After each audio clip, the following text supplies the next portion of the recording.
తల్లి కొన్ని నిర్ణయాలు మన జీవితాలే మార్చేస్తాయి. 2019లో నేను ఒక నిర్ణయం తీసుకున్నా.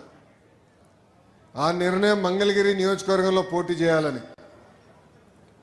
వాస్తవంగా నాకు వేదికమైన పెద్దలతో కానీ మీతో ఆనాడు పెద్ద పరిచయం కూడా లేదు.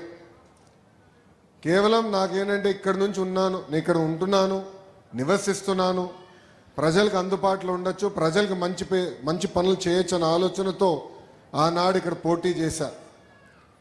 కరెక్ట్గా ఎన్నికలకి 21 రోజుల ముందల తెలుగుదేశం పార్టీ అభ్యర్థిగా మీ ముందల నుంచున్నా.